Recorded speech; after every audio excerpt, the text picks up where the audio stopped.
J'interviens aujourd'hui en ma qualité de président de l'Organisation révolutionnaire africaine, Urgence panafricaniste, en tant aussi que leader d'opinion, écouté et suivi en Afrique et dans le monde par des millions de gens, et surtout en tant qu'homme noir, allergique, profondément allergique à toute forme de colonialisme et de paternalisme. Mon discours sera différent de celui du président de la CEDEAO qui est actuellement présent à Moscou, Umaro Embalo Sissoko, différent aussi du président de l'époque de l'Union africaine Macky Sall, parce que mon discours sera franc. Seule la franchise peut permettre d'établir un partenariat rigoureux et solide sur la durée entre la Russie et l'Afrique. C'est le manque de franchise qui existe malheureusement entre nos dirigeants africains dans leurs échanges, dans leurs revendications avec les autorités russes qui entraîne parfois que le fait qu'on croit que nous sommes sur un même front alors qu'en réalité, nos dirigeants africains sont pour la plupart trop souvent cooptés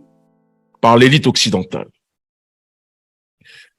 La thématique générale de cet événement était Afrique-Russie, what next? Et ma thématique particulière à l'intérieur de ce forum, de cet événement historique, était le rôle du panafricanisme dans la résistance multipolaire à l'hégémonie et à l'impérialisme d'Occident. Autrement dit, avant de parler, et je le ferai, de la collaboration Afrique-Russie, il est important de parler du passé, du présent et des aspirations futures du peuple africain dans le monde dans lequel nous vivons. Car on ne peut pas comprendre la collaboration et les buts de la collaboration entre l'Afrique et la Russie si on ne comprend pas en priorité les aspirations de chaque partie. Pour mieux vous situer, parce qu'on dit toujours d'où tu parles, d'où vient ta réflexion, il est important de préciser que je suis issu d'une région dans le monde, l'Afrique que l'on présente comme l'Afrique francophone, une région colonisée, avec violence, arrogance, insolence, indécence, par l'élite de France, qui a exploité des millions d'Africains, qui exploite, qui pille de manière professionnelle et systématique nos ressources issues de nos sols. Cette même France,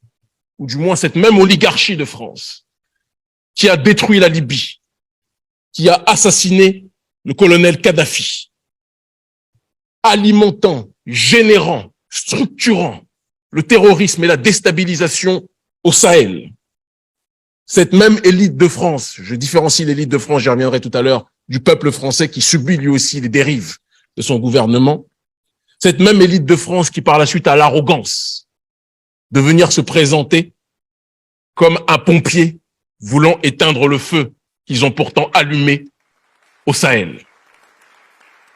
Cette même France, cette même élite de France qui nous impose son système génocidaire économique qu'est le franc CFA, qui avantage les entreprises françaises,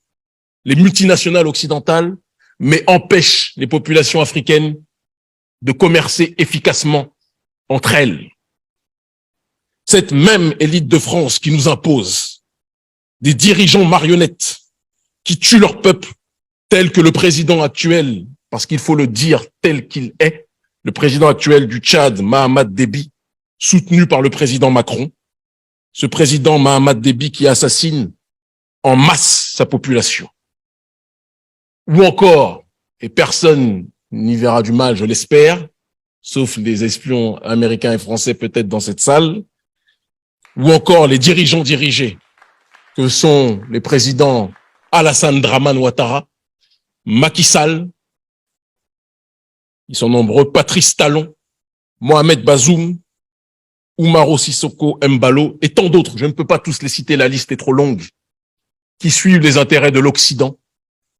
au lieu de suivre les intérêts des masses africaines. Je suis venu, je vous l'ai dit, pour dire la vérité au monde aujourd'hui, et c'est ce à quoi je vais m'employer.